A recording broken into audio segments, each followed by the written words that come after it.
Hey. All right.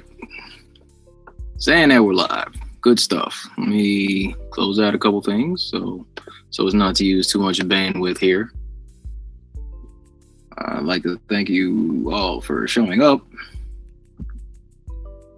You know, you got to take a little bit of time to get things set up. As always, got to pull up the video on my phone so I can get into the chat, say what's up to everybody, because I like to interact. It's kind of my thing, you know. All right. Turn volume down on that. Okay. Ollie, what's up, man? Jamie Brown's in the house. JC AAA. Tammy Tony, how you doing? Let me see. I see Poncheesy. What's up, man? See Oddity, Flat Earth Mind Peoples. Who's that? Curious Catracho. We're going to talk about that. I don't want to mess up your name. Flat Out Faith, what's up? Miss Griffin's in the house. What's going on? All right. Good. Not a whole lot going on. Ollie Rendon, what's up? Sly Steve, I see Frankie B's in the house. What's up? Big Gum 31, what up? Nick, how you doing? Ace Ventura. Alrighty then. Amanda FE, Midi HC, what's going on? Jared, what's going on? Todd, what's up? Focus Mode. I like it. Mile High Scribs, Flasso, Platus. All right, back for more. What's happening? All right, folks.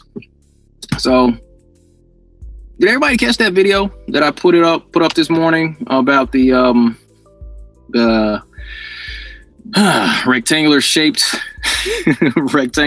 iceberg that NASA found? Did everybody see that one? You know, I just saw that and I had to say something about it. I wanted to save it for the wrap up on Friday, but nah, had to go ahead and capitalize on that one, you know, because I'm like, man, hold up. What are you talking about? What do you mean? What do you mean there's some rectangular shaped iceberg in Antarctica? You know, as much as they spend time in Antarctica, and I'm like, why is NASA spending so much time in Antarctica anyway? I mean, shouldn't they be like out in space? I don't get that. You know, next thing you know, they'll be sending us pictures of strange things happening in the desert. Like, NASA's supposed to be giving us pictures of space. Why are they in Antarctica? That's, you know, another red flag. But these are things that folks don't even consider. Now, my thing, what I'd said on that video, now it was early morning. I just finished working out. So I didn't even consider that this is NASA, the premier space exploration agency, who offers us nothing but CGI in most instances. So I didn't even consider that whole you know, that iceberg that could have been CGI, it could have been photoshopped. And you know, I didn't even think about that. But I just sent Carlos the link, and he should be joining me in a little bit. Carlos, that's my man. That's my dude. Real good guy. Got to know him pretty well last year. Carlos was kind of like my bodyguard at the conference last year in North Carolina. He was my roommate. He was my bodyguard. We spent a lot of time together. We were like connected at the hip most of the time, you know, in the little secret room where the speakers would show up and all that. He was, you know, by my side the whole time, and I appreciated him because, you know, I like to interact with people. Y'all know that. So what happens is at a situation like a conference, oddly, there was a lot of people who wanted to talk to me. This was a new thing for me, and I'll just sit there and I'll be chatting with somebody for, you know, however long. And Carlos was kind of the one who would kind of pull me away, like, "Hey, D, we gotta go." You know what I'm saying? Because somebody like corner me, and we'll just be talking. So I'll be talking to somebody for, you know, a few minutes, and then as soon as I finish talking to them, like 20 seconds later, I take a few steps down the hall, and then somebody else wants to talk. And so, you know, I'll just end up chatting with people until I'm about to pass out. So it got to a point to where somebody had to like give me some food because I'm like over here just exhausted. We stayed up really late, chatting at the conference and all that. And I mean, it was a good time. It was a good time, man. So I'm looking forward to doing that. We got the Flat Earth Conference in Denver on the 15th and 16th. If you can make it out to that, I'd encourage you to do so. If not, catch the live stream. I mean, it's just going to be like a meetup on steroids, but a little more than that, because as excited as, the people in the audience are to, meet the speakers and all that. I mean, we're excited to meet up with the folks too, I mean, just the same. And if you haven't been to a meetup, schedule one, get to one, because it's important to be around like-minded people. I always say that, and I'll always be saying that, because, we catch so much flack from, society, coworkers, family, sometimes friends, air quote on that one. And, we get a lot of pushback on that type of stuff. So, as far as I know, Denver has meetups fairly regularly, like every other week. I could be wrong. There's Bob from Globebusters. He was actually featured on another quick segment on CBS that I saw. It was on Vincent Rhodes' channel. Shout out to Vincent Rhodes. He put that up today. There was a quick segment that CBS in Colorado, they put up concerning the conference coming up in Denver.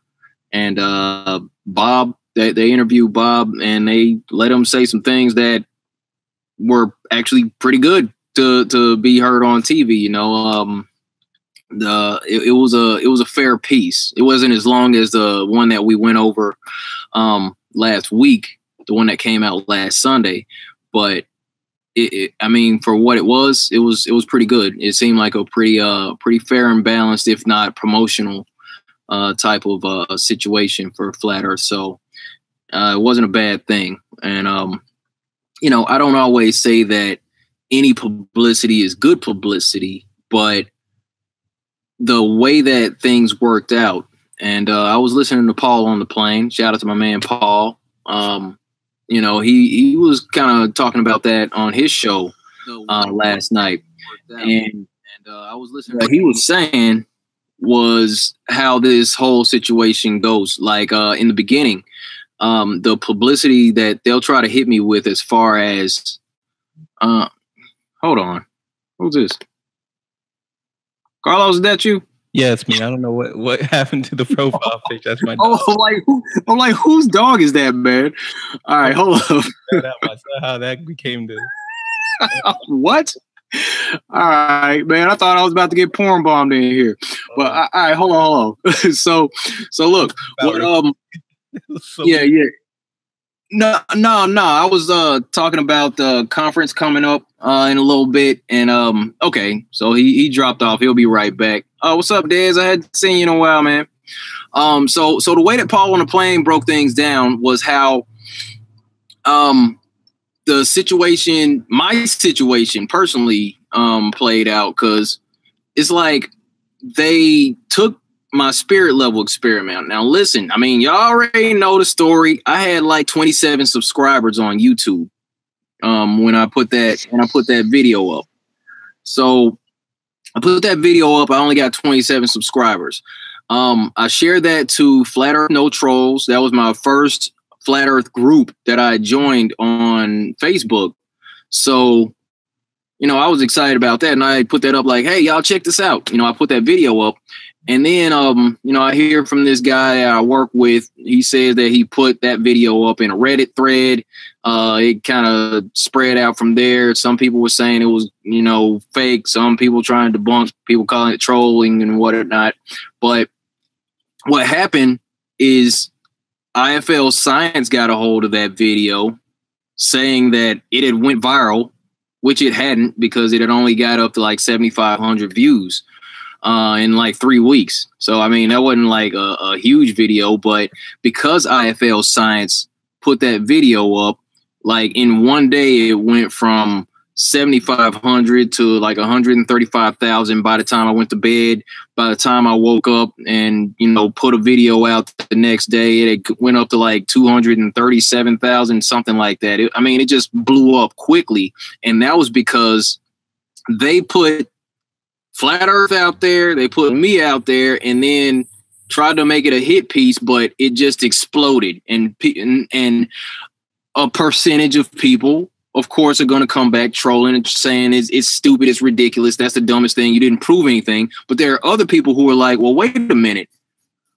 Why didn't the bubble go to the back? Why doesn't it look like the plane's dipping its nose? So anytime somebody mentions flat Earth, I'm not saying any time's a good time, but for the most part, when the media puts it out there, they're not going to convert people from flat Earth back to the globe. You know what I mean? Our numbers only expand. Our numbers only increase. So when they do these hit pieces, they're working on retention. You know what I mean? We're not losing numbers when they do a hit piece. People already think that flat Earth is stupid, but when people keep hearing about this, and I've heard about this so many times, when people say, I heard about flat Earth and I was like, that's stupid, that's ridiculous. But I was wondering why this person said it. There was a lady I talked to. She said she heard Obama saying it so many times. We don't have time for a meeting on Flat Earth Society. We've all heard him say that. But when she heard him say that like a second time, she's like, why does he keep saying that? And she looked into flat Earth and became a flat earther. So our numbers aren't decreasing because they put out a hit piece. Our numbers aren't going to decrease if they, you know, take some of us and take snippets from our videos and try to do these interviews and just try to make us look crazy. That's not going to work.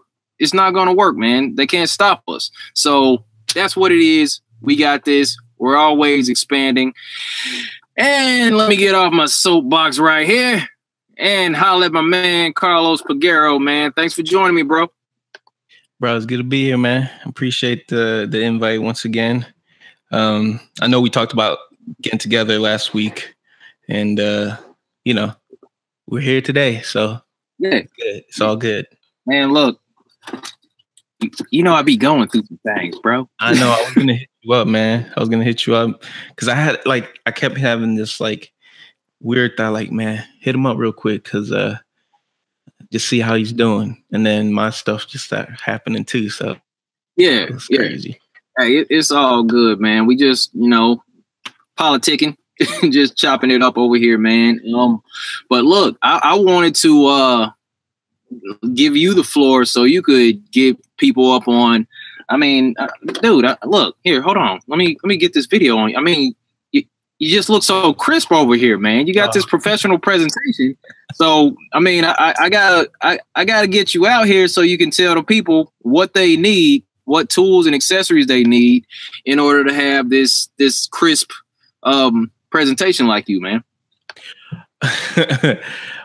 Well, I wouldn't suggest doing all this. This is maybe like overkill. I have the equipment, so that's why I do it. But I wouldn't want anybody to just go out there and go broke on this stuff. I mean, there's a lot of ways to go around it. I would prefer having people just ask like what they need, what in their head they need to start a channel, like certain things like that. And that way I can kind of go into those little subjects because it's so broad of a subject for me to just like, oh, you need a microphone. Well, duh. What kind of microphone, right? Like, so if anyone is in the chat just curious about how to get started, that's you know, hit D up with some questions and then we can go from there.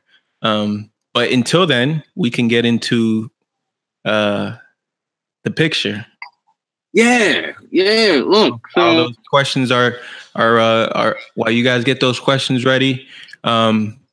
Just we're gonna show you a little something that I came across early this morning.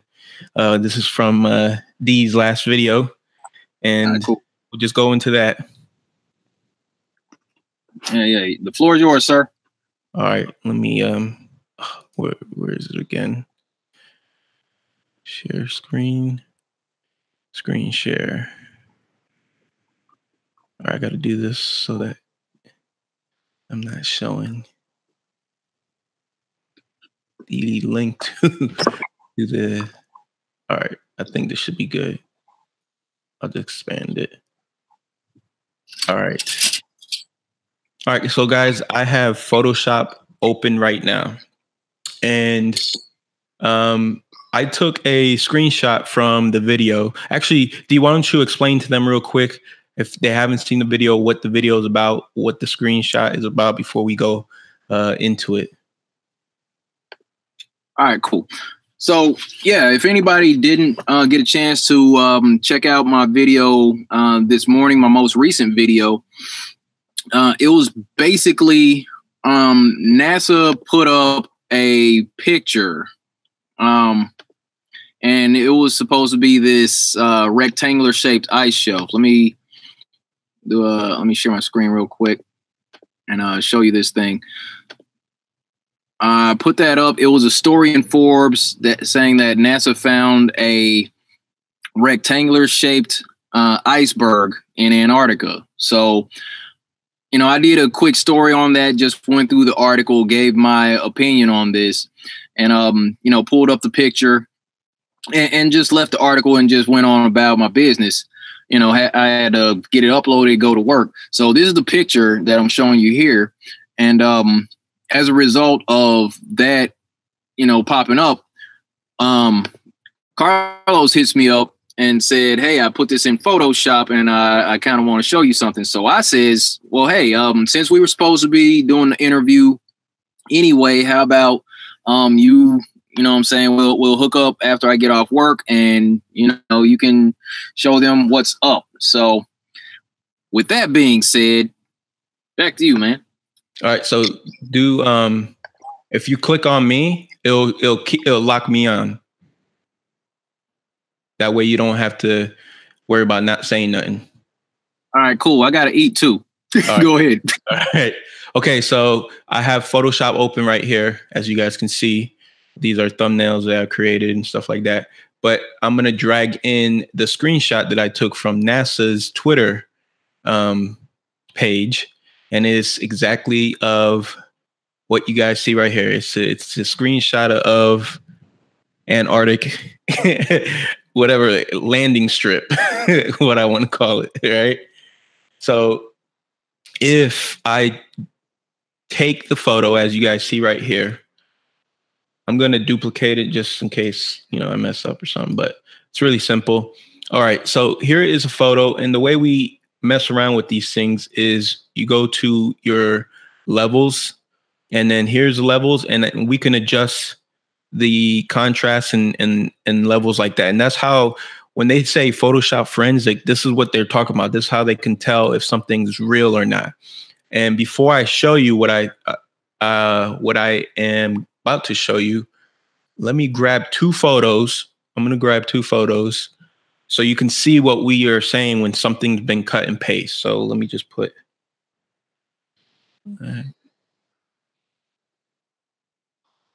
Okay. Bear with me real quick. Let me just get two. All right. So let's go with this. No. Yes.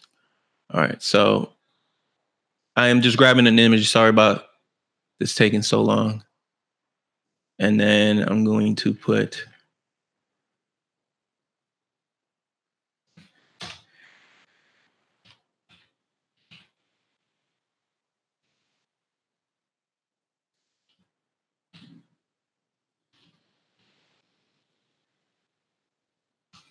All right.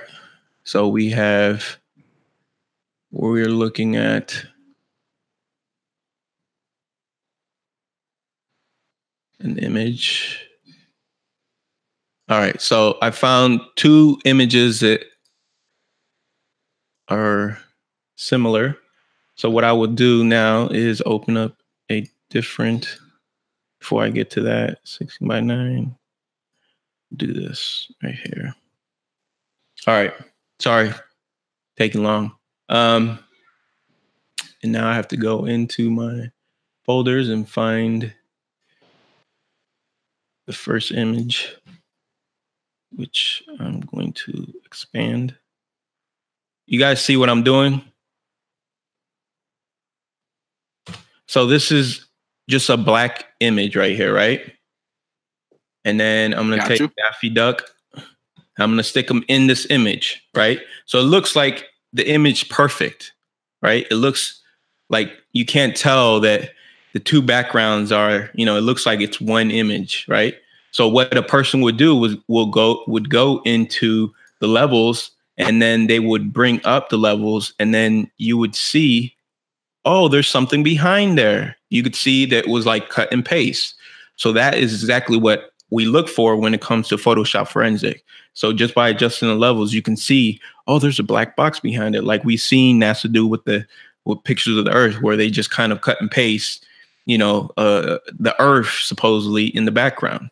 So that's what we do when we look at these pictures. So you guys have an idea of what we're talking about now. Okay, so I'm going to get rid of this, and we're going to look into this picture. So what I'm going to do is the same exact technique. I'm right here in the levels, and I'm just going to slide it.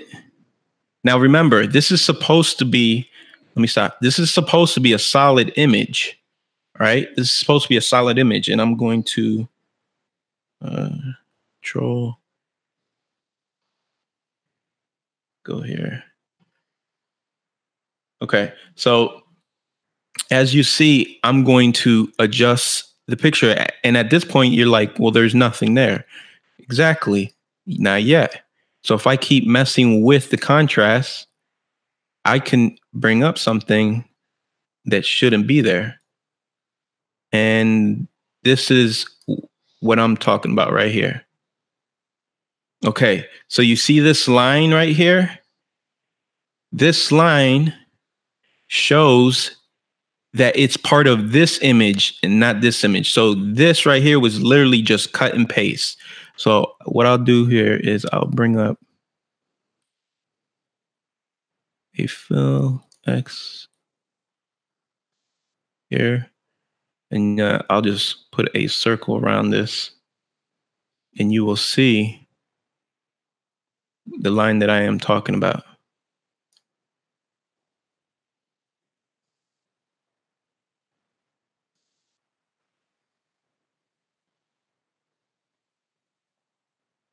Okay, so you guys see this right here? This is what I'm talking about right here.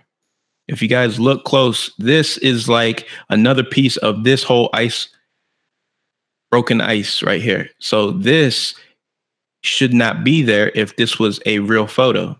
If this was a real photo, this should not be there whatsoever. It should look solid. Okay, this should be just a solid piece of ice. There's no possible way that you would be able to see through this. So when we bring back the levels, you could see that hard line there shows that this was just put in place there. So, you know, it's just another way for us to look at this. Obviously, we in the community know that, you know, this is what they do, but there's a lot of people in the community or not in the community, but, you know, people we know, you know, our loved ones that don't understand why we look at pictures and say they're not real. So that's just a little thing we wanted to show. We wanted to do it live rather than just have, you know, D put up a couple of pictures to show you, oh, look, this is what it is. And that's it. Like it's that simple to find out when they're like straight up lying to us. So I'll put this away now. And let me stop sharing. And we're back.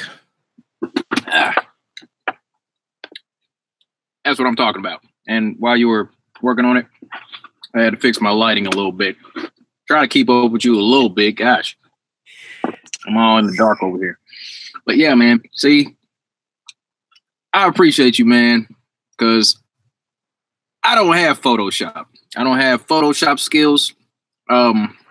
So having you break this stuff down, y'all. See, that's why Carlos, that's my man right here, y'all. This is my tech guru. This is my tech guy. People ask me questions. I'm like, hold on, let me give him my tech guy. You know what I'm saying? Last year, Carlos is the one who put together this design. Actually, he the No Limit logo. This guy right here hooked that up. So I appreciate you, man. Man. That's what it is, man.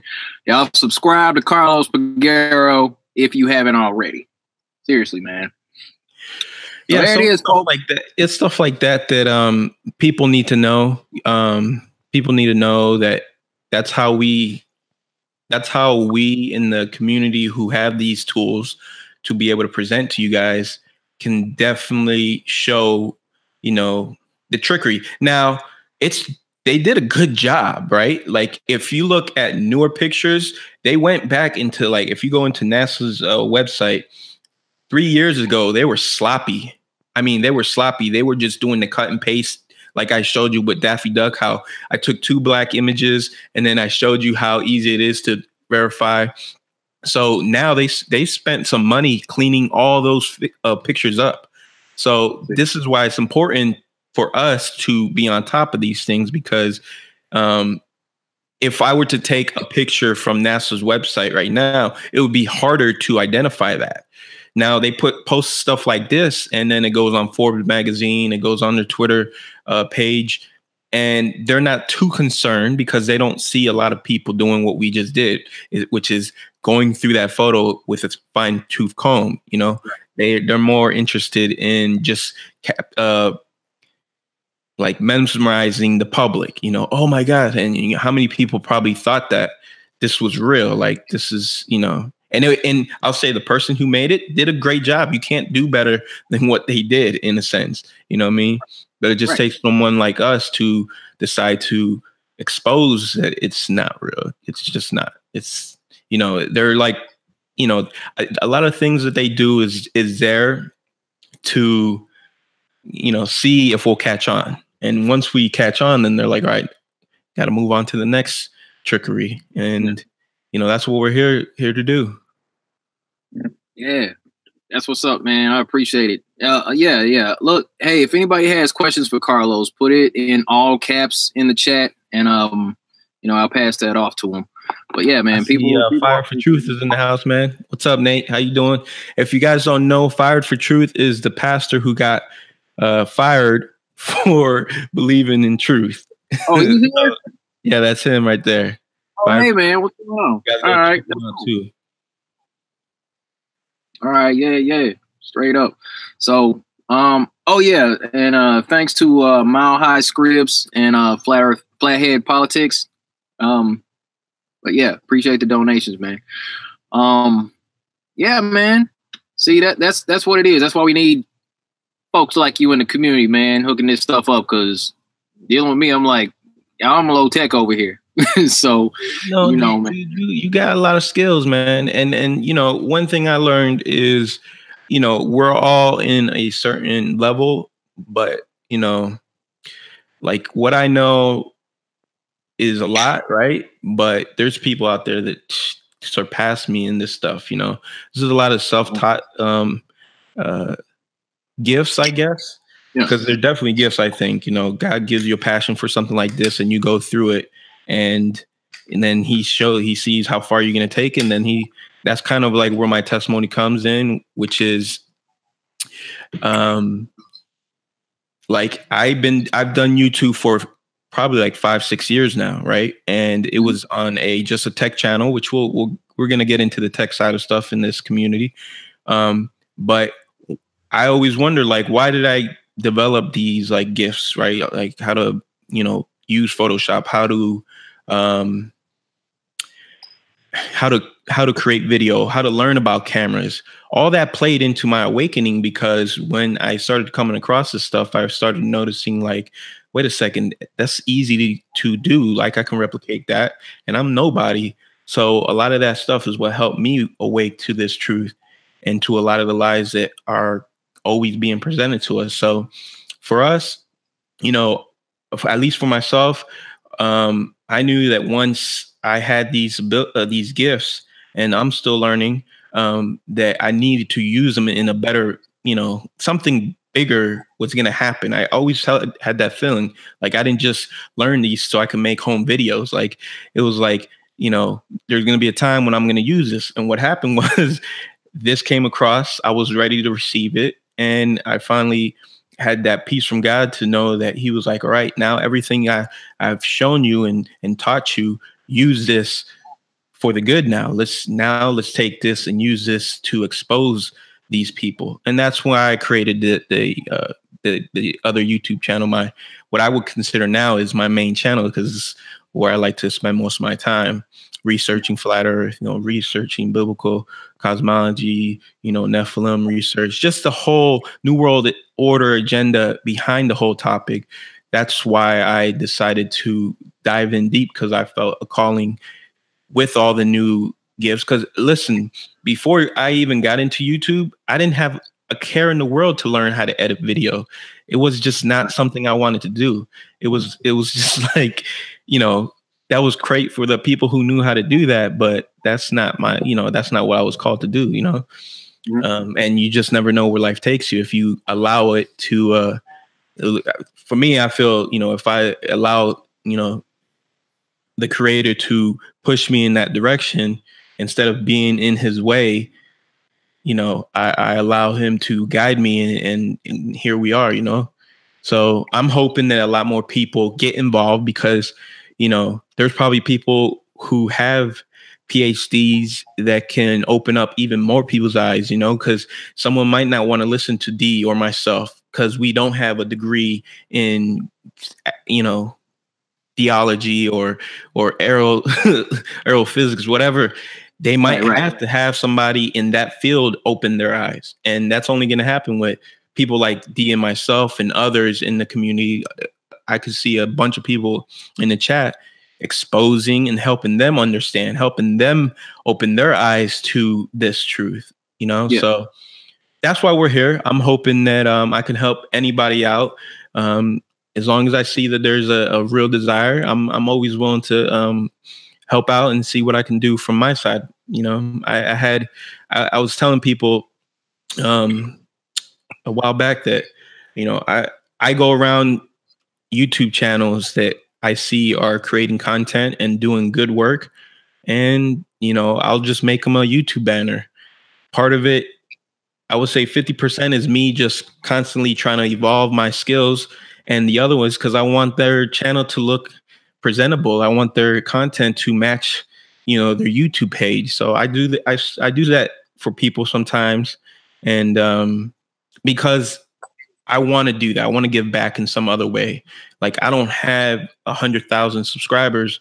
So I don't have a huge voice in the community, but what I try to do is try to provide solid information and try to give back in my own ways, So that's why Dee invited me on, so we can, go through some of this stuff to help people who are struggling. Like, I want to create videos, but I don't know how to start. That's, obviously I have other information, and when you go to my YouTube channel, you guys can check that out.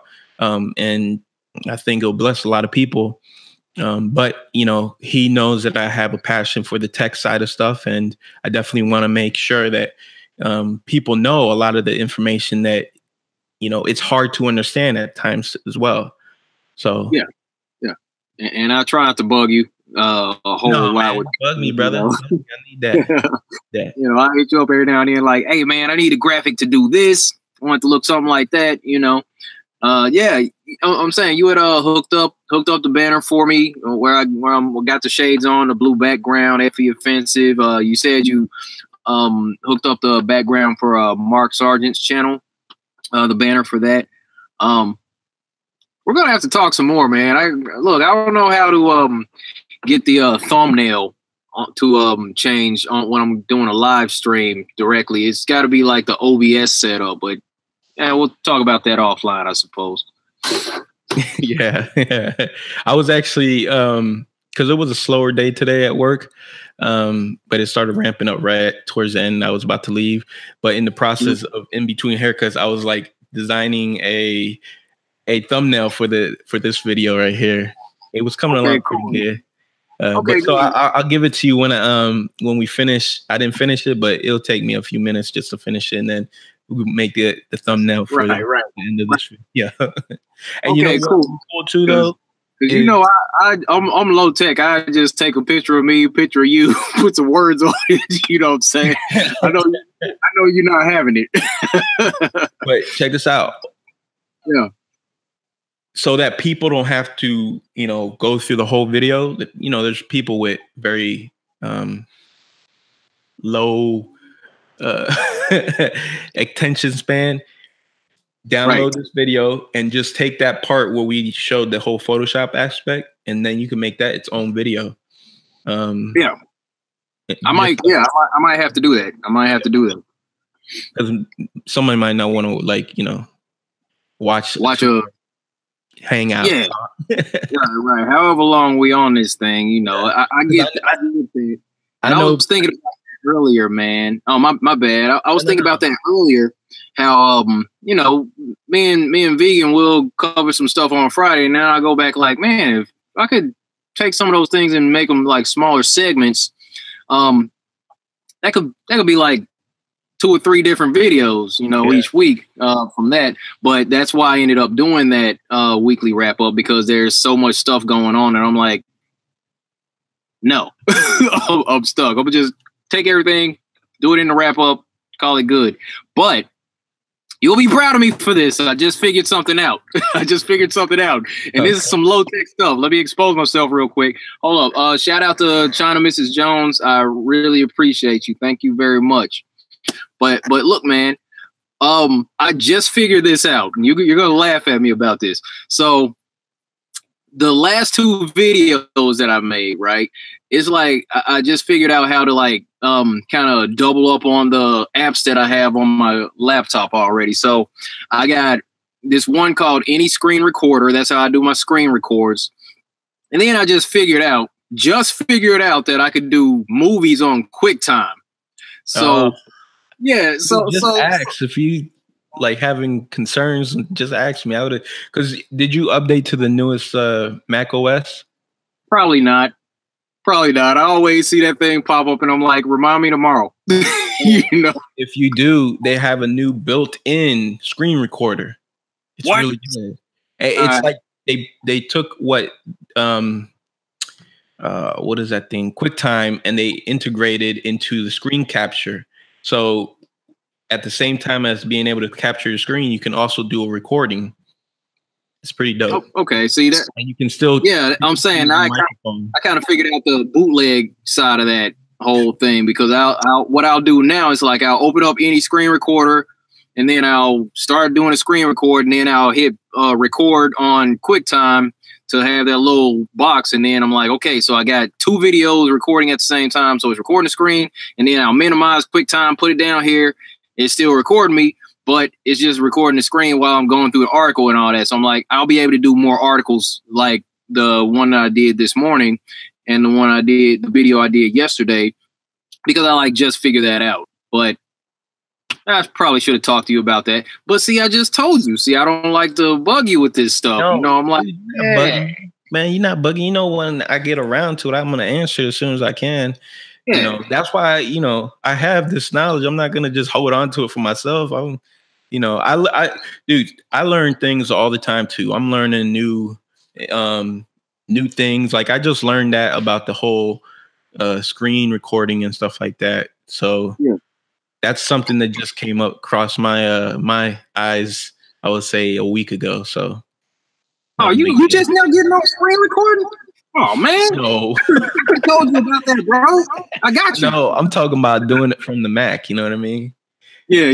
No, I'll play with you. I know you run circles around me with this tech stuff. But hey, you got a question though. Midi HC said, "What kind of camera are you using?" Gotta know. I gotta know. So, I have 3 cameras. I have 3 pretty expensive cameras. This is the new Sony A7 III. It's a full frame 24 megapixel camera. It's an amazing, it's probably the best camera of the year. It came out early this year, and even at this point, it's really hard to get. It's really hard to get because there's such a high demand that it's hard to keep in stock.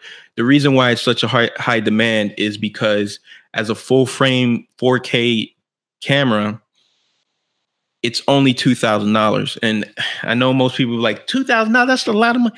Trust me, high end cameras that have similar specs to what this camera has cost double the money. Sometimes it's $4,000.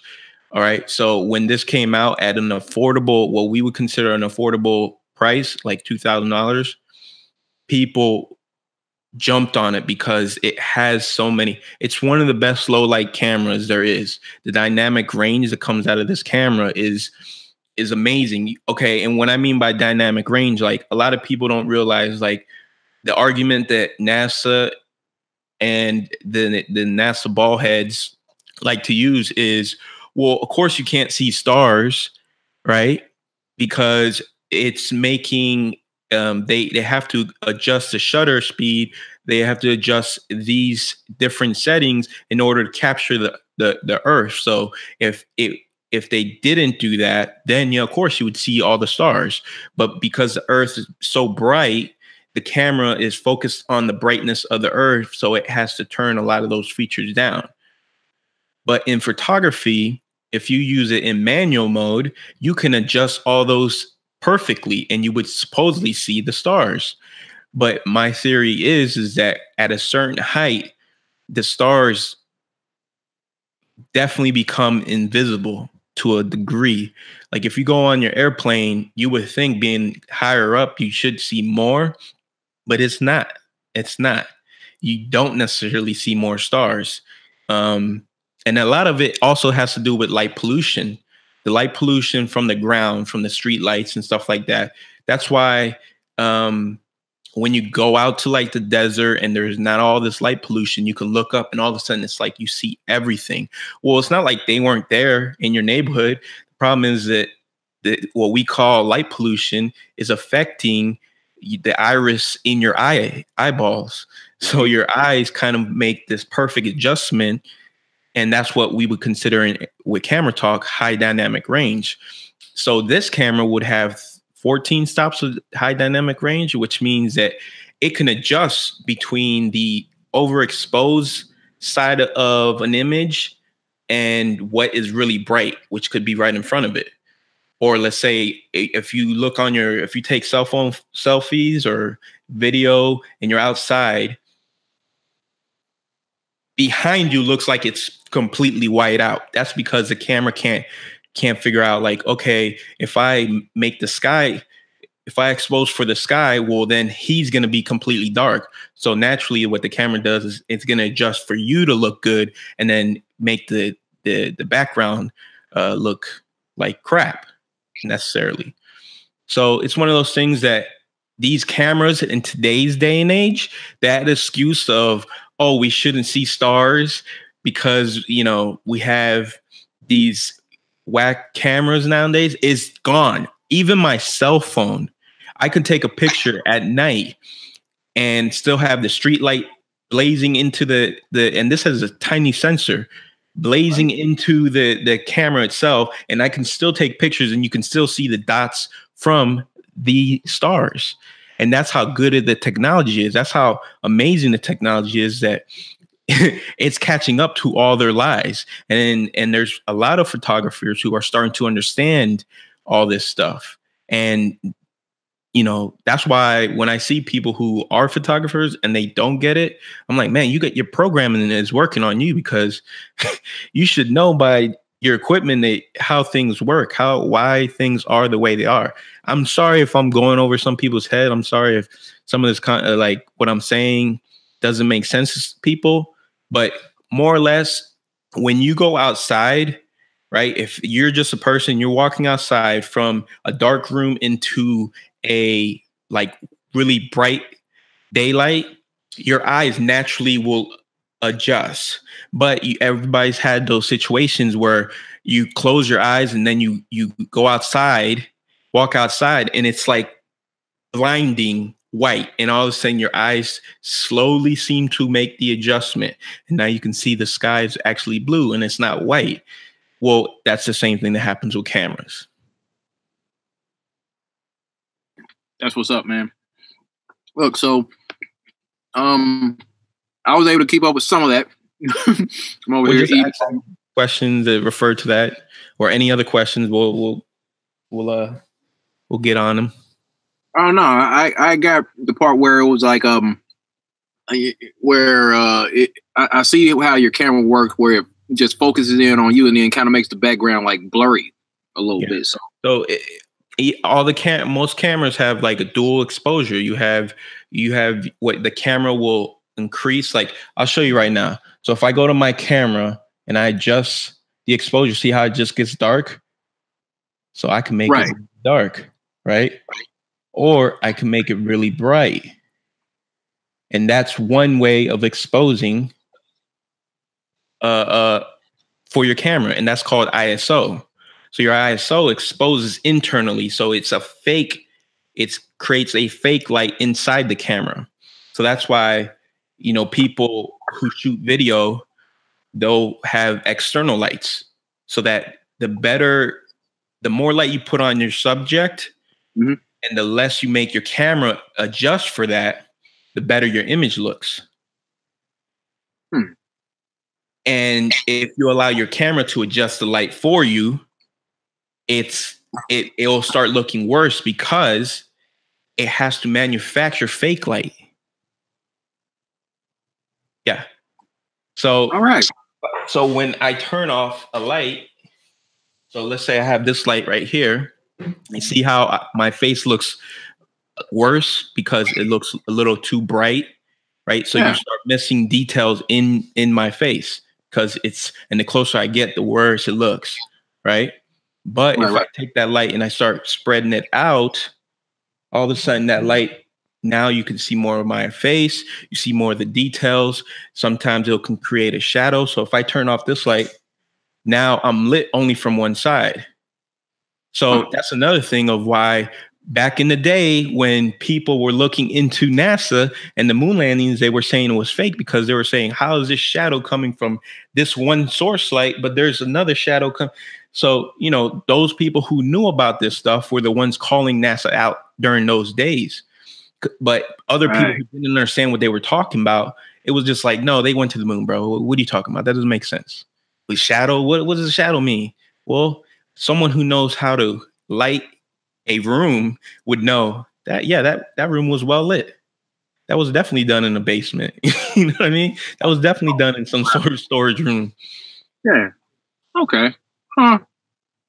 All right, man. That's a solid breakdown. You would expect people that have a more personalized understanding of, you know, light, shadows, and all that good stuff to be talking about it. And then people in the general populace who have no idea would be like, what are you talking about? Because they just don't know. They're not on the same level, as it were. And that's it. And a lot of that is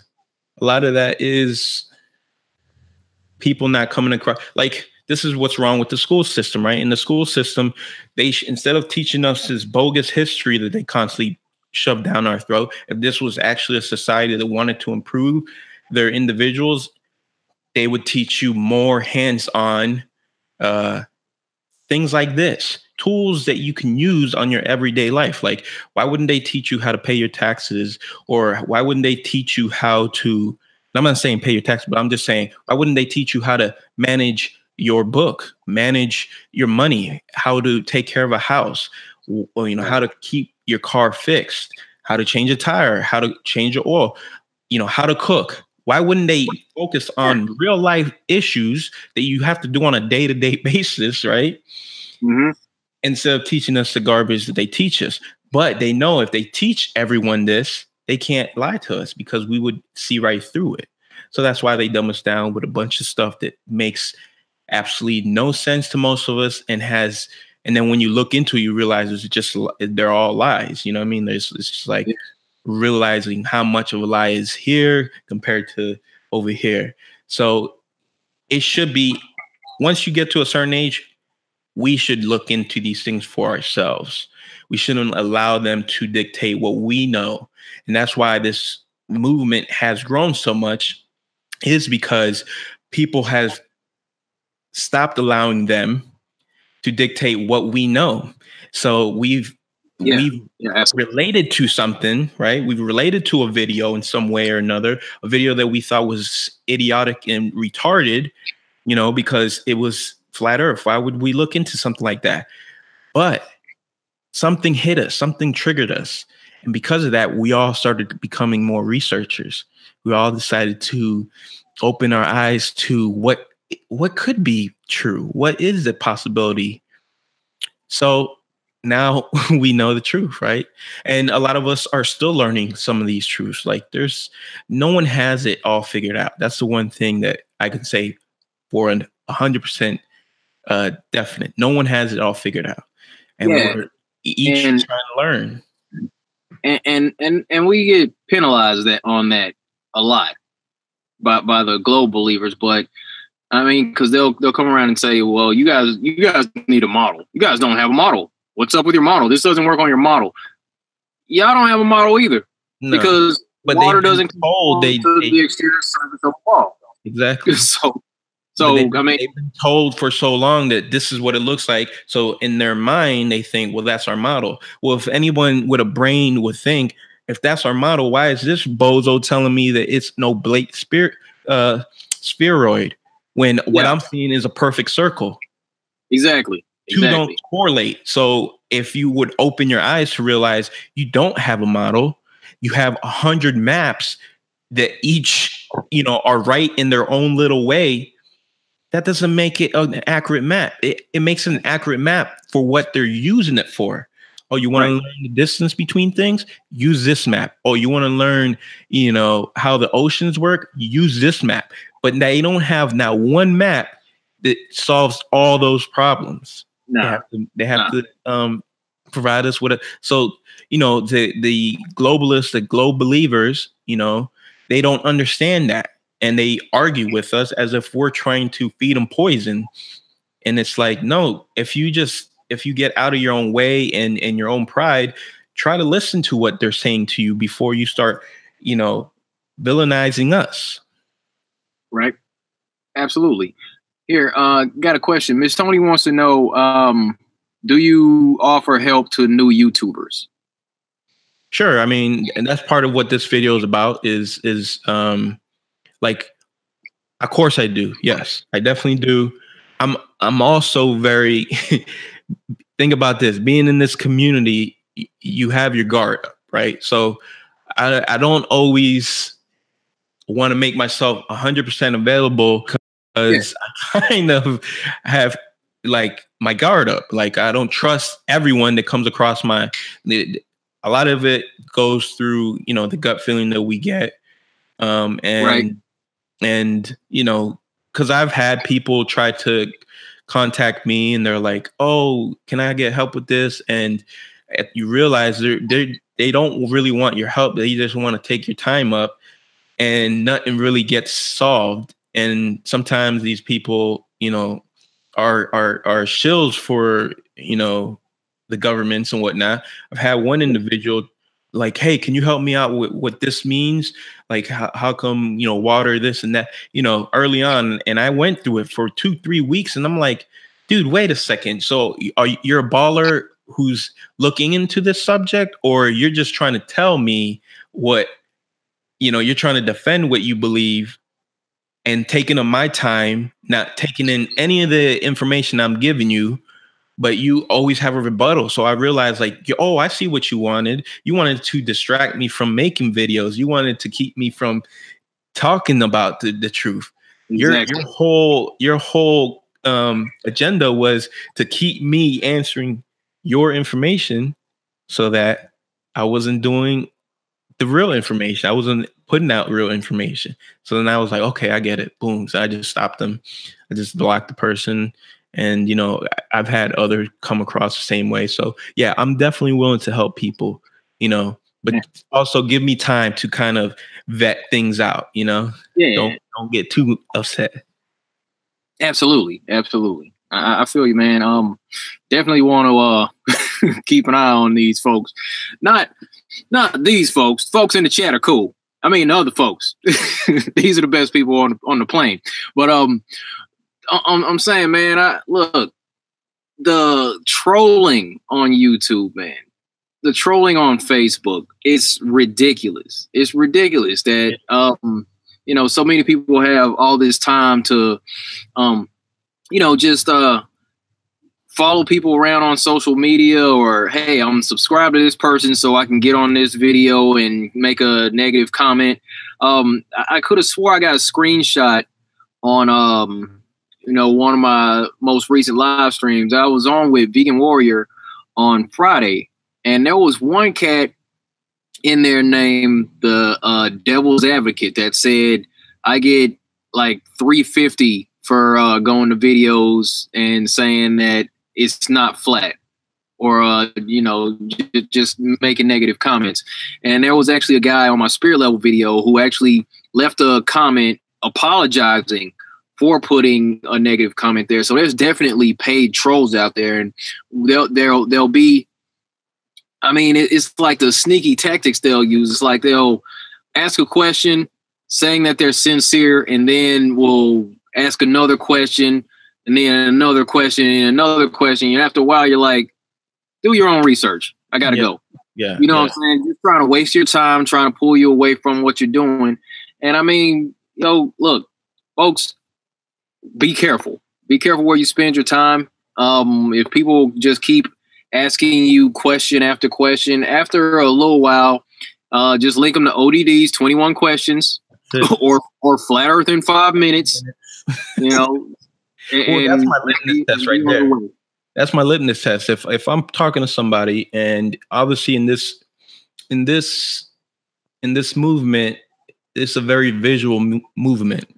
And what I mean by that is that we can talk, numbers, we can talk and try to describe things, but if you can't see what we're describing, it's a lot harder to really get. That's why you'll see a lot of people who are, deep into the conversation say, look, man, I need you to spend 5 minutes, watch this for 5 minutes and then come back at me, because if you can't watch this for 5 minutes, you're never going to understand. And that brings me to like this whole map argument, the AE map thing. Look, I use the AE map as a tool. Yep. And the reason why is because it's a visual tool for people to see how things could be laid out. How, obviously the size of certain continents are not going to match up with reality. But what it is a way for, because when I seen that myself, planes can circumnavigate the Earth. I get it. Right. I see it. Why? Because this map shows an example of how it's done. So because of that, if I introduce somebody to this and I say, here's a little bit of homework. Let me see where you're really at. Here's a 5-minute video done by an amazing flat earther in ODD.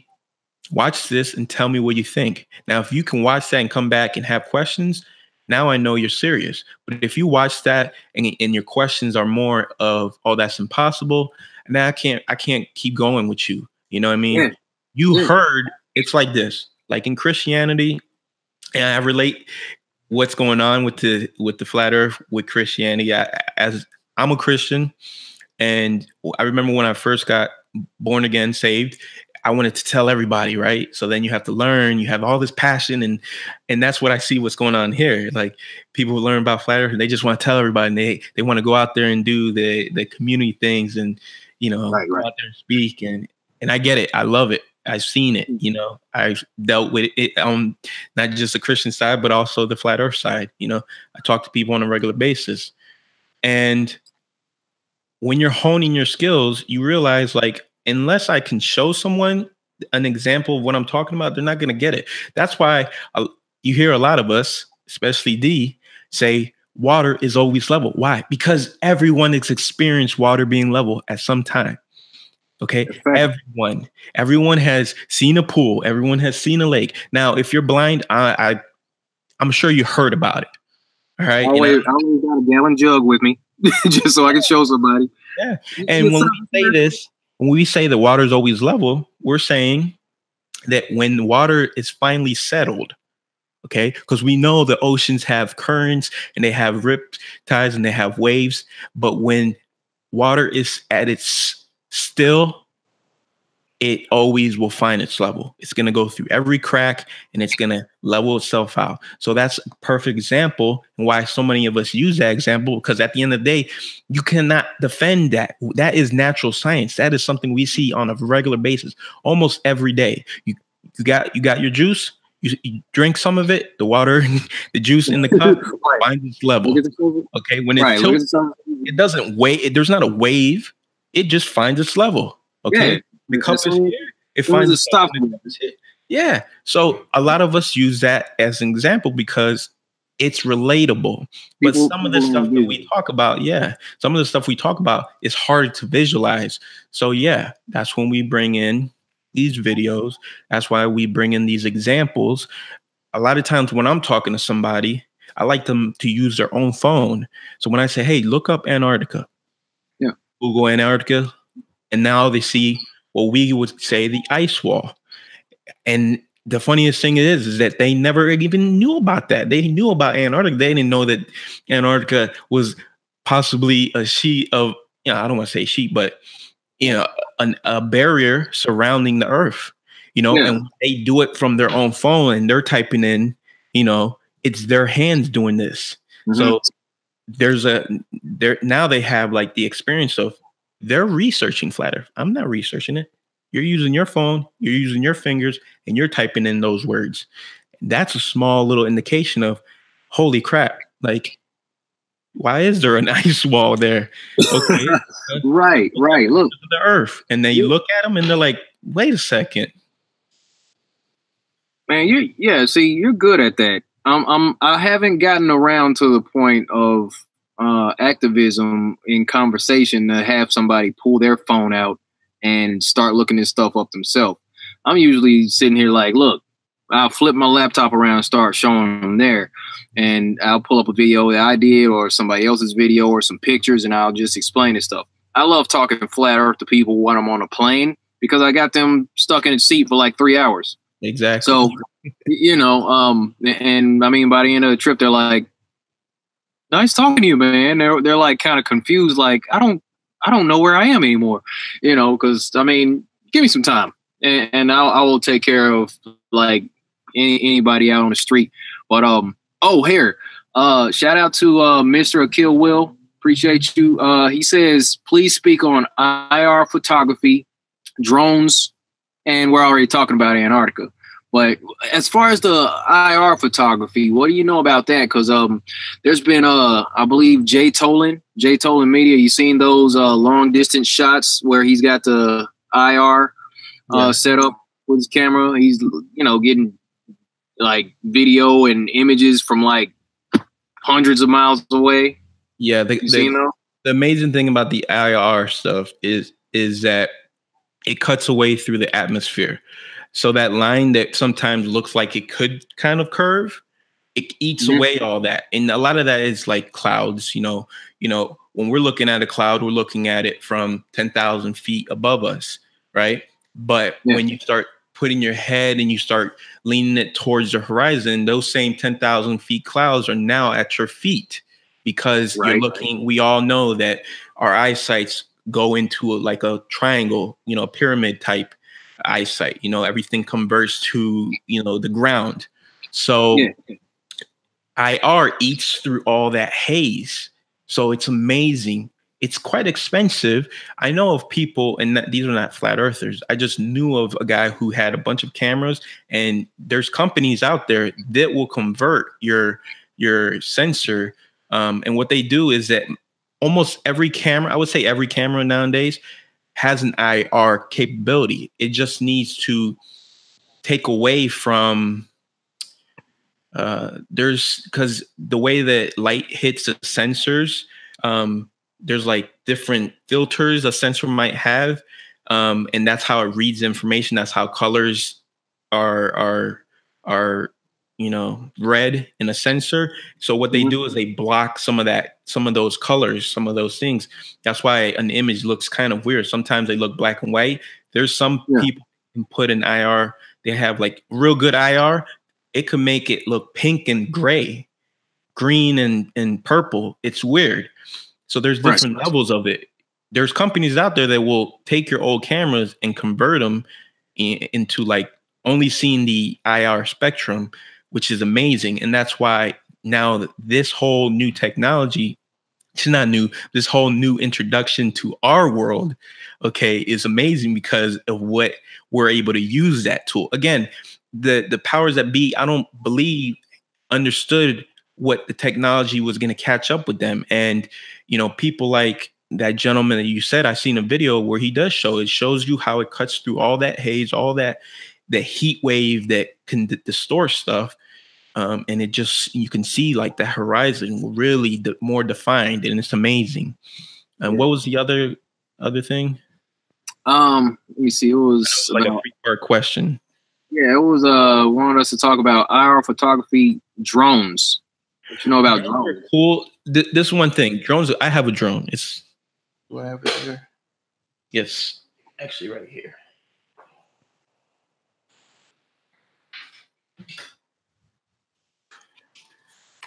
Okay, so this little guy right here. All right, shoots an amazing quality. Okay, it's got a small sensor. I believe David Weiss, DRTRH, he uses the same drone. Okay, and they're great because they're so small. But the technology that's in these drones is, I mean, people don't realize like this is, again, the technology is catching up with their lives. The problem with drones itself, not that they're a problem, is that there's so many restrictions now. The FAA has like, you got to have a license. You have to be a certain, it's an easy way to get a license. So it's like you go and you just register the drone, and then that now has like a serial number attached to the drone. So if something happens, they can go after you more or less. Right. But like there's some of the flying restrictions is depending how far, you can't be like 3 or 4 miles. I think you have to be about 5 to 10 miles away from an airport just to be able to take off. Right. Another thing is that there's a 400 feet restriction. But see, the thing with that is that it has to be 400 feet from where it takes off. If you're in the mountain and you're already 2,000 feet up, now you have an extra 400 feet to go up. And the cool thing with this is that when I bought this, I don't even think I was a flat earther at the time. I was just excited to get a drone because I wanted to shoot cinematic videos and have this drone do all this cool stuff. But I live right by the ocean. I'm a 10-minute drive away from the ocean. So one of the first things I did was I went straight to the ocean. I shot videos of this. And one of the examples that many people in our community say is that the higher you get, the more the horizon goes to your eye level. Obviously, we know it doesn't rise up right to your eyeballs. We just know that it's coming up. As we go up, it's coming up with us. Now, it could be a foot down from our head. It could be a foot. That's what we're trying to explain. And so I took that into practice. Does it come up with me? Now I'm going to do my own research. Took the drone straight up. And as I'm going up higher and higher, the horizon's following the drone, it seems. So here's an example proving what we always say is actually happening. Now, again, you're only allowed to fly about 400 feet. You can disable some of those features to go higher, but how much higher do you need? You obviously can't go a mile up because you're going to hit an airplane. It's bound to happen if they were to. So I get why they have the restrictions, but with that being said, these things are great tools, but they're also successful. I can't say the word. I can't, words are hard today. Successful. All right, whatever. The problem with this is these lenses are not 100% accurate when it comes to how it catches, because they're very wide lenses. They're not GoPro fisheye lens. Like this has 120 degrees of visual. So at the edges, you'll see a small little bend, which you can easily correct that in your editor. You know what I mean? That's just natural. That happens with a lot of wide angle lenses. It tends to bend horizon a little bit. But again, these still show a flat horizon. You know what I mean? Unless you go in and you go to fisheye mode, which, you know, I don't know why people would want to do that. The funny thing is that what's happening now is they're coming out with these 360 cameras. I love how they call it 360, right? 360, right. Huh? Some symbolism there, right? But they're creating these planets, right? You can have planet D Marble, you got planet Carlos, you got planet. So these new 360 cameras, they have a feature in it that creates a little planet. It's crazy. And my opinion with that is because it's such a gimmick. It's such a gimmick to use that they're only putting it in people's subconsciousness so that they constantly see a planet, a little sphere, because they can't create. When you go up to 80,000 feet, 120,000 feet, what happens? The horizon's always level. The horizon's always flat, right? So the only time we can go up to those heights and see a curvature is when they put some sort of GoPro fisheye. I'm not even saying just GoPro, but just putting such a wide angle lens, it bends every straight lines.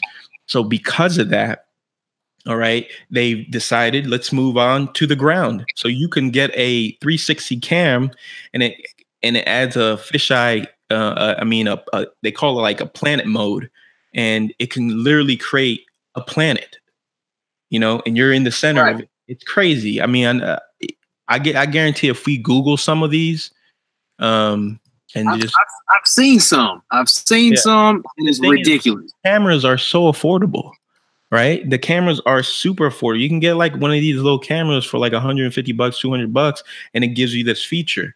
And yeah, aesthetically, it looks cool. But when it comes to topics like this, it's like, no, get away from me, Satan, because they're using these tools to keep people dumbed down, because subconsciously you're always thinking about, oh yeah, we live on a ball. I've seen a ball. You know, hey, I have a picture where I'm on a ball. You know, that's the only way you can live on a ball, people, is by trickery and manipulation. The figment of your imagination. And you know what? I wanted to do a video a while back. I had the thought about it. It was like I saw an advertisement for like some virtual reality glasses, and in this ad, all I was seeing was curvature. Like, I mean, it's like they're looking through a city. It's like virtual reality or whatever, and I mean, they're like programming the artificial curvature into the VR, so it just further ingrains the ball earth deception into people's mind, man. And I promise I want to do a video about that. I forgot about the advertisement, slept, life pops up, you know what I'm saying? I got so many projects going on, but I saw that, man. I'm like, it's just more programming. The virtual reality glasses, the videos that they're going to have in there, it's like they got you going over a roller coaster. They got you, okay, you can take flight. You're just sitting there and you're just intaking all this imagery, and it's always curved. Yeah. But so there's I pulled it up right here. Often look around in reality, though. Yeah. So here, this is what I'm talking about right here. These are the cameras that can create, like, they call them little planets, right? So here's an example right here of someone who has it on their helmet. They have it on a bike, and you can see it literally creates a small planet, right? So it's the imagery that we get stuck seeing. Here's another example of a guy holding it outwards, and it looks like he's on a planet, right? It's crazy. The technology is so far out there, and we have it in our hands, that the only reason why this even exists is to keep us feeling like we live. Look at this, the one with all the flags. Come on, is that not symbolism? If I could ever see, you know what I mean? It's like, what's the whole purpose of this? Was this lady work for Antarctica or something? Like, it's crazy. So we have to be aware of this stuff. We understand. We know that the programming is really ingrained for the people who don't look into this stuff. Because of that, you know, it's hard for a lot of people to see this. I come back to it where I realize, like, I'm not going to win every battle. You know, I'm not going to win every battle because this is not easy for everybody to accept. You know, they're constantly being bombarded with all the programming that comes from the television, the movies. You know, when it comes to just, you know, your phone, like everything is being talked about in a, you know, if you think this way, you're an idiot. You're a flat earther. You know, let's make that word synonymous with being a moron. So if I say, oh, you must be a flat earther, what I'm really saying is you're a freaking idiot who I can't even talk to anymore. Yeah. Yeah. And society programmed everybody to treat us that way. And I've said this so many times. I'm like, yo, why is it that society's been programmed to accept all kinds of craziness in the system? All right. We got grown men that want to dress like little girls or females that want to go into women's bathroom. That's cool. We'll pass bills for that. That's not a problem. Man in a Dress won Woman of the Year a couple years back. Where they do that at? But I mean, in society is taught to accept these things. You know, it's like there's different aspects of foreign populations who would want to come in, that people will look at them and they're like, oh no, we don't want these people here, and other people are fighting for them. But this is some left-right paradigm stuff. But man, anybody that steps out and says that the earth is flat, left, right, whatever, it's yo, no holds barred. This person's an idiot, and all of like it's acceptable. We're the only group, flat earthers. We're the only group that it is widely accepted and promoted to ridicule. Period. So that, I mean, that in itself is another red flag, man. Yeah, it's just another red flag. It is. It's 100%. And that's what we have to realize, that it's going to be hard for a lot of people. But the crazy thing is, listen, the whole light at the end of the tunnel aspect is that so many more people know about this than I ever thought would know. You know, from 2-3 years ago when we first got into this, I didn't see it growing as fast. So much so that, you know, if I get in the conspiracy aspect, this whole YouTube blackout, I wouldn't be surprised if they were trying to change some coding in order to mess with some algorithms and really start, you know, dialing up and locating, you know, this kind of, you know, conspiracy talk, what they would consider, right? So I wouldn't be surprised if that blackout had to do with that. And I say this because someone who knows a lot of, you know, I would say a fair amount about computers knows that if there's a Windows update, if there's a piece, any kind of update where you're on Mac or PC, the really aggressive upgrades, what I would say, like, let's say you downloaded an app and now there's an update. The ones that really need to take the most effect for your computer to have the most success for it to run at its best need the computer to restart right after you update it. In order to, for the actual update to take hold, it needs to restart. So in my opinion, they probably coded something in the algorithm or in the, you know, the YouTube, whatever they're using, right? And they had to hit reset in order for it to take full effect, because this movement has been going so strong, so fast, that even when they make fun of us, there's still that one or two people who look at it and say, well, maybe not all the information is as dumb as I thought, right? And next thing you know, they're flat earthers. So it's one person at a time, one idea at a time that's catching up with them. And that one because it's like in Christianity, we always talk about how, you know, you never know who that person is that you're going to save. That person could be the next televangelist. And I'm not talking about televangelists are good people. I'm just saying that. Oh, no. They're terrible. That one person could be the next D Marble. That one person can be the next Gerald Campbell, the next ODD. That one person could reach 100 times more people than you. But if it wasn't for you, that person And those people behind that person would have never been able to wake up, because that person that you woke up, and it's only one individual, can touch millions. So Exactly. ODD puts a video out and it affects millions of people, and he's just one man. You know, it's like planting seeds or like ripples in an ocean. You know what I mean? I like the aspect of planting seeds. Anybody that's been following me on Facebook, maybe Instagram, you've seen pictures that I'll post where I got cantaloupe cut in half. That's kind of been my thing lately. I've been on a cantaloupe kick. I'll cut a cantaloupe in half. And I was doing this the other day, man. I cut my cantaloupe and I'm looking on the inside and I'm like, there are so many seeds in this one cantaloupe. Yep. So many seeds. Like from this one cantaloupe, I could go plant freaking cantaloupe seeds on a football field or bigger off of the seeds from one cantaloupe.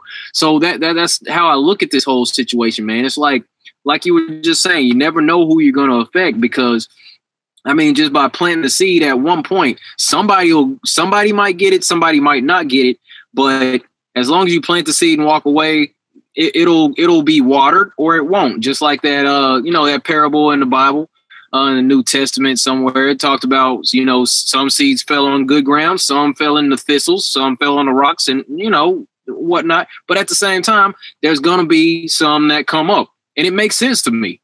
It makes sense. That's what it is. It's like, just like, look, I see Mark Sargent's in the chat. Mr. Sargent, what's up? So that guy, he was the first person I heard Flat Earth from. Yeah. So, I mean, and he's woke up a whole lot more people, but then from me bumping into his video, then I get amped. I start making videos, and then I end up affecting people, and they're like, "Oh man, you were the one who woke me up." I'm like, "Oh crap, that's crazy," because it was actually Mark Sargent. So it's like one thing affects another. It's like butterfly effect, man. This is kind of cool with this exponential growth of what's going on, man. So it's definitely ramping up, and I think they're in damage control. That YouTube blackout, man.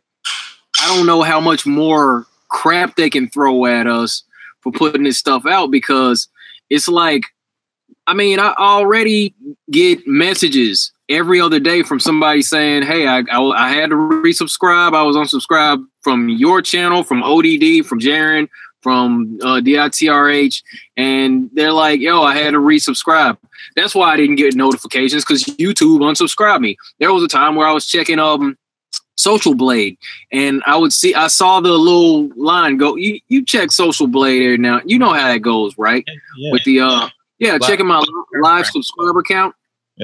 Yeah, so I was checking my live sub count, and the thing like did like this up and down real quick, and I like pulled the counter back, and this was like the third or fourth time I've been on there, so I wasn't all that familiar, but it was like on and off, like 30 people have been unsubscribed from my channel. Like for every 2 people that will subscribe, 2 people will be unsubscribed. And that's what it was looking like at the time, man. So I already know I'm probably supposed to have a lot more subscribers, but YouTube keeps dropping people off. I'm not going to cry about it, but we just got to keep moving, man. And that's one of the things, like, yes, it's cool to complain, because it does make, it does bring awareness to that, especially when they're trying that stuff out. But it's like, it's like, I don't want to, not my channel, but just a small channel in general. That small channel might be the one that wakes up the next guy who has the PhD, who has, and it just, again, we're all pointed to these times, and when we all hear that one thing, it clicks. That's all it takes. It takes one verse, one sentence that makes sense, that puts people into this, 24/7, where you're just like, I can't get enough of this stuff. I gotta, what he say? Hold on, let me look that up. And that's what that's what all of it happened to me. It happened to me. It happened to D. It happened to everybody in this community. You get wrapped up into, oh my God, this information is, it makes you angry. It makes you happy. It makes you it makes you numb. There's You there's a go lot through that the comes. stages. You go through the stages, like the stages of grief. Exactly. That's why I did that. I did a video about that a long time ago. I kind of need to do an update on that one, man. But we all go through. Okay, first we're told, then we go through the anger phase. We go through the bargaining, go through the depression. The disbelief, and then like acceptance, and then we just move on with our life, and we got to make a decision whether or not we're going to spread this or if we're going to keep it to ourselves. And thank goodness more people making a decision to speak out about it. So I think we're going to be like, I'm thinking it's going to be common knowledge within 5 years, man. I've been saying that for a while, but so it's probably like 3 now. But no, I definitely think we're a ways away from it, but right. But I don't okay, so I'll put it like this. I don't think it's going to be accepted mainstream.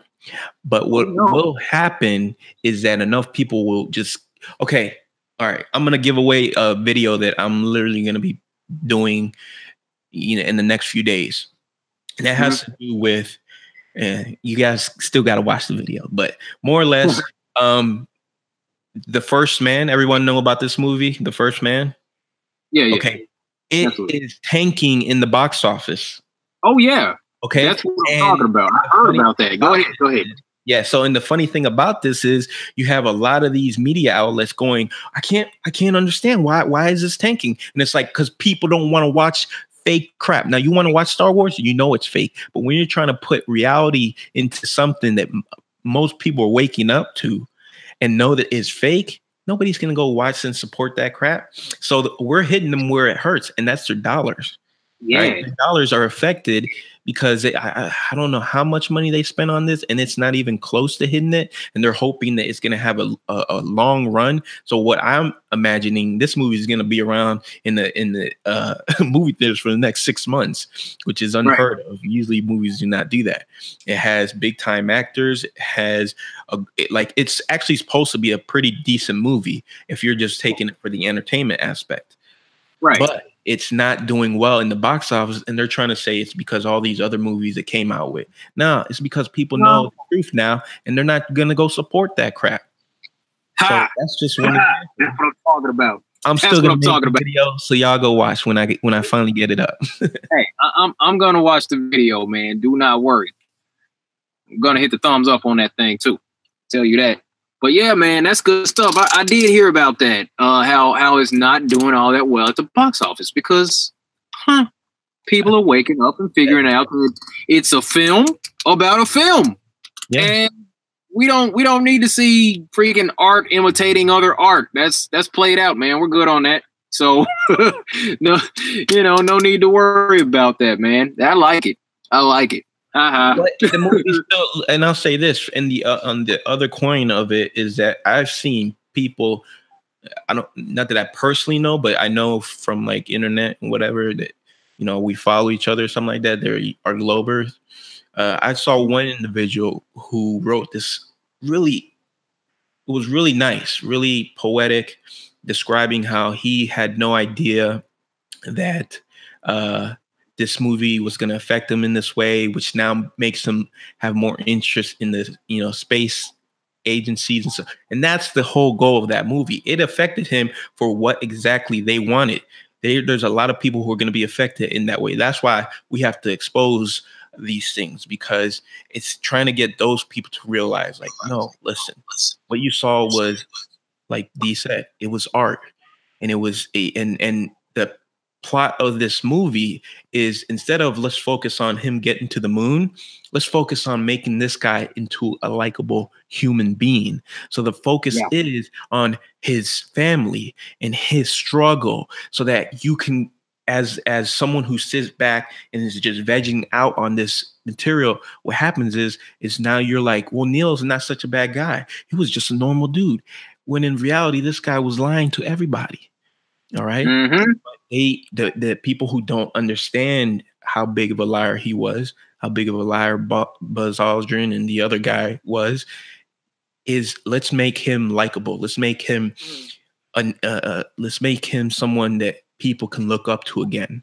And that's the whole point of the movie at the end of the day.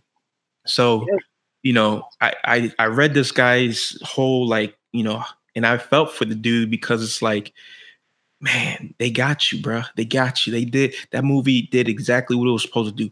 Plant that seed of making you want them to reach Mars somehow. Can't get to the moon, but somehow we're going to get to Mars. Yeah. What's up with that?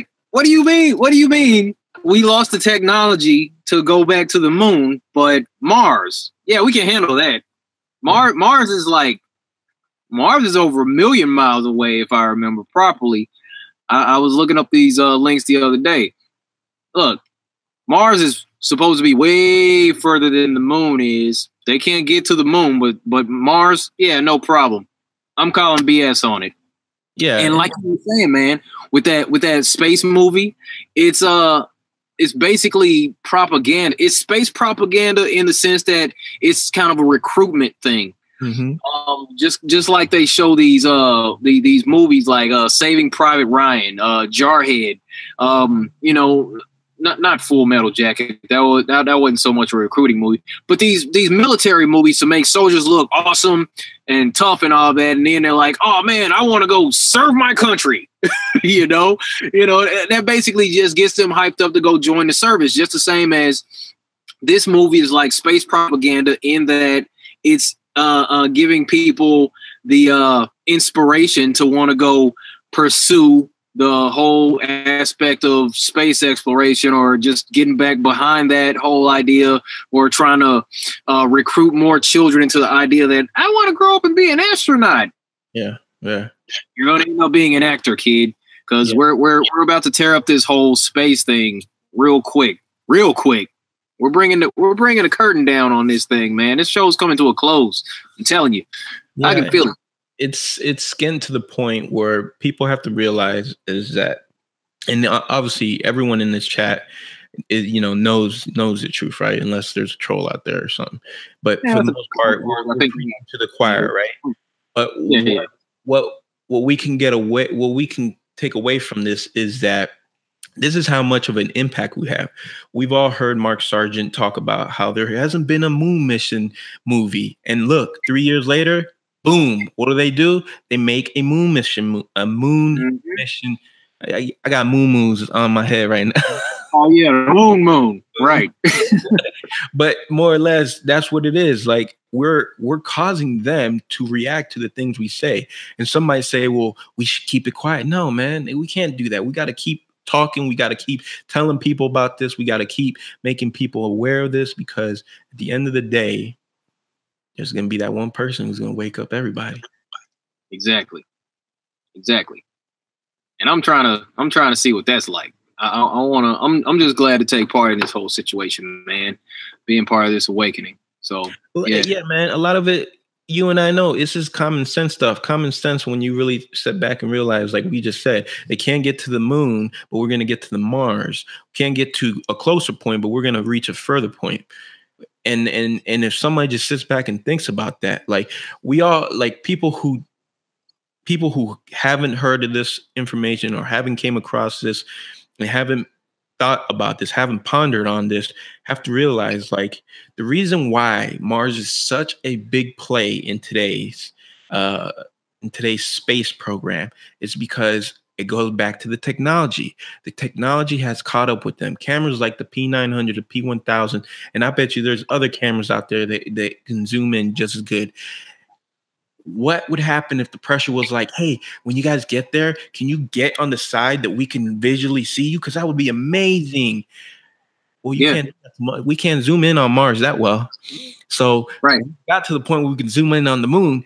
Well, instead of zoom in on the moon, they're like, well, I know that they can't make out the details if we go to that little red dot that's on the sky. Right. That's why they're pushing it. Right. So if somebody sits back and thinks about that for a second, like, wait a second, why the hell they can't get to Mars and they can get to what? Right. That make no sense. So it brings back down to the common sense level. If we use our common sense and we express our common sense to people, that one person's going to wake up and be like, damn, And I keep saying it comes back to this technology because that's what it is. They have to go further away because we can zoom in where they're at right now. So the future of the Mars program, yeah, if Mars somehow came closer and all of a sudden it's closer in the sky, they'll be like, we got to go to Jupiter. Yeah. It'll just be the same old ordeal. Same old ordeal. You know what I mean? So it is what it is. People are waking up to their lives. I would like to see more, but I come back to that whole aspect of, you know, it's happening. It's I mean, there's days where I'm you know, this community gets to me, right? So I take breaks. Yeah. But you know, and I'm gonna suggest that for everybody. Take a break from time to time. Like get back into some other hobby, because don't let this become your life. Flat Earth is amazing, but don't let it become your life. Don't let it define who you are. Don't let people define who you are. I don't want to be known as Carlos the Flat Earther. I just want to be known as Carlos, the person. And oh yeah, he believes in the Earth is flat. Because if people just relate me to this topic, you know, all they see is this topic, and a lot of people still think this topic is stupid and ridiculous. They need to see the person first and then the topic, because once that happens, you can actually have conversations with them. But if you're this proud flat earther who's going around beating people over the head with them, that's all they're gonna see. They're not gonna want, oh, here he comes. Like, no. But if they see you as a person and you come in there and then you spit that knowledge from time to time, you know, listen, I think that's a lot of what's waking up. Yeah. You know, people is not just repeating what someone else said because it's sounding smart, but being able to relate to that person and actually come down to their level so that they can understand what you're trying to say. And that's each and every one of us have to come and realize, like, don't let this define you, but allow you as a person to define it. Yeah. And we all be in a good situation. Man, yeah. Yo, you killed it with that. That's what I'm saying. And that's part of my approach to this whole thing. You know, we're not just flat earthers. Okay, we're regular people that have regular things going on, and it's like people feel like we're just these oddballs that we have a strange set of beliefs, and that, I mean, what they think that we're just the type to be like getting drunk and screaming at our dog in the kitchen and stuff. I mean, just crazy stuff. I don't know exactly how weird or wild these folks think that we are, but that's part of my approach. I'm like, if you follow my social media, I don't always talk about flat earth. If you watch my videos, it's not always flat earth. You know, I'm still in the gym. You know, I'm still doing my van life thing. I just made a video on my other channel this morning. I'm like, hey guys, people been asking me about how I stay fresh. Well, I got a Planet Fitness membership. I know. I'm thinking about boycotting or changing it because I know it's not a planet. I know it's a plane. Okay, it's Planet Fitness, but it's the cheapest one. It is a plane. I know that, but I go to Planet Fitness because it's cheap and because there's a lot of locations. It's 24 hour, so I have those options. But I mean, we're like normal people that know that the Earth is flat. Yeah. We're not a bunch of weirdos. We're not just a bunch of strange characters. You can't just put us in a box. We come from all aspects, all walks of life, all ethnicities, just the same. And we need representation in the community from every background, just the same. I'm like, look, going to Korea, that was huge. There's people that there's one guy who he translates my videos to Italian. Wow, that's awesome. Yeah, Dino Tonelli. Shout out to him. We were back and forth like early when I started making videos, and I was like, yeah, man, you can translate my videos to Italian, no problem. I was just browsing some videos and I saw somebody translating my videos in Spanish. I was like, that's dope. I didn't even know, but I don't care. Okay, this isn't about me. This is about the message. This is about the world population knowing that we've been deceived. Period. I don't care. Yeah. Put my stuff in German. Put it in Russian. I don't care. I don't. But it's necessary that we all understand this thing, because this is something that we can kind of unite under, and bring down the great deception. Because, dude, if I could think of any strong delusion, that would keep people in a position where they have. I mean, look, if I could think of a strong delusion, I can't really think of one stronger than the population of the world walking around and not even understanding where they are. Like, everybody's walking around thinking they're on a spinning ball. Yeah. You think that the earth is spinning 1,000 miles per hour? That's crazy to me. Yeah. That people argue that. Well, it's so big you can't feel it. Mm-hmm. No, it actually works in reverse. And I was thinking about this while I was driving over to this location earlier. Check this out. So, if you get on a Ferris, not a Ferris wheel, on a merry-go-round, you've been on a merry-go-round. Yeah. You know how you can, yeah, exactly, like Gravitron. If that thing is like laying flat like this, okay, I gotta use my model that Mark Sargent gave me. So look, if you got this thing and it's spinning, all right, if you're spinning in the middle, all right, the middle's not going to be as greatly affected as the outer ring of it, because if you're on that merry-go-round, you're more susceptible to be thrown off of that thing if you're closer to the outside. But if you're in the middle of that merry-go-round and it's spinning around, you can stand upright, you can just grab something and you're okay. Yep. Because the spin isn't going to affect you as much. But because the earth is so big, and because it's spinning 1,000 miles per hour, if you're on the surface of this thing while it's spinning, you're absolutely going to feel it. But they say it's so big you wouldn't be able to feel it. No. The reason why you would be able to feel it on the surface is because it's so big. Yep. See what I'm saying? And it's like you just can't break that down to somebody in passing. It's like you got to use a visual aid or something. I promise, man, if I can find a playground around here, I'm going to mess around and do a live stream or a video like, all right, look, here's my example. Brought a friend of mine. Here we are on a merry-go-round. You know what I'm saying? I'll stand in the middle like, look. Go to carnivals and just all the flat earthers just go to carnivals, go to Gravitron and just start speaking that truth. Like, yeah. Y'all feel that? Y'all sick? All right. How come we don't feel that now? And that was only probably going like 25 miles an hour. Yeah. You know what I'm saying? I'm like, And I wanted to talk to some people. I'm like, yo, you're on this merry-go-round. And look, you've seen the videos where some knuckleheads, they'll take a motorcycle and they'll prop the tire up and they'll rev it up. And they'll have that thing spinning really fast, the little merry-go-round, and then whoever's on it, they get flung off the thing. But if somebody's standing in the middle of that merry-go-round, they're okay. Yep. Or they're not as, you know what I'm saying, not as badly affected by the spin. But, dude, Gravitron? People ought to know. People ought to know. People ought to know better. Hey, you remember? Now, this is a throwback. So I remember when I was little and we would go on the Gravitron, like you would see those dudes that had like the super strength and they can stand up and they would walk around like, and then it was like, and then you would try and it would be like, boom. Like, right.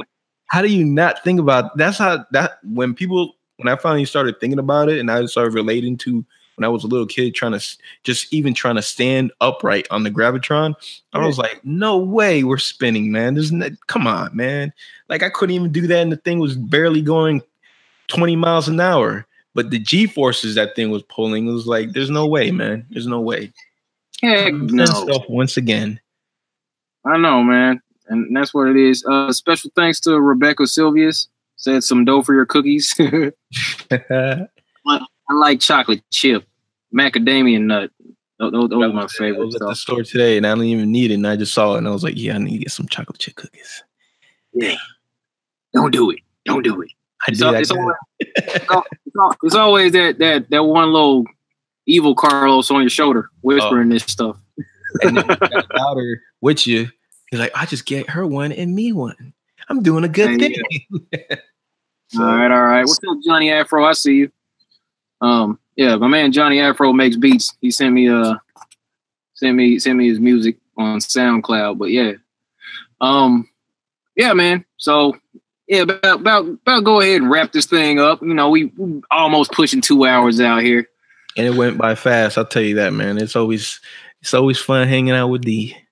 Yeah, man. Hey, appreciate it, brother, man. People enjoy the build here. Definitely appreciate the insight and the knowledge as far as the tech experience. You breaking down what you break down. The Photoshop aspect. That was, yeah. I gotta make a shorter video and just compress that and say, okay, this is Carlos breaking it down. That whole thing, man. So that was dope. I appreciate you, bro. I'm glad we got to do it. I'm sorry if there was questions we missed. As far as like just getting your channel up and running, you get yourself a USB microphone. Don't deal with anything, too complicated. A USB microphone.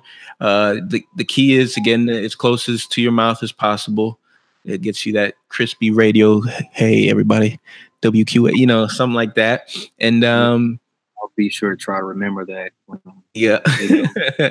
Getting a good microphone. We got webcams nowadays and this and that, and just, tell people what you have to say, man. You're not always going to be right, but at the end of the day, you're trying to get and the cool thing is, if you're able to admit when you're wrong, it's a big, people will respect that more than you just trying to hide behind lies. You could be like, I was way off on this thing, and people will be like, man, I could respect that, over just trying to hide behind, lie on top of a lie on top of a lie. Guys, everybody has a voice in this community. You might not have the subscriber count, but that doesn't mean nothing. Eventually someone's going to come across, and it's that one person, like I keep saying, it's that one person who need to hear what you had to say. So just keep that in mind, and just keep pushing along. I know it's harder some days than it is others, but just be patient. Yeah, man. Absolutely. Sure appreciate you, bro. That was a good talk. That was a good talk, man. Fun. Yeah, it was definitely fun. All right, man. Yo, I'll be in touch with you. Might need some tech support with the presentation. I'm working on something special. You remember I showed you that thing when me and you vegan got up.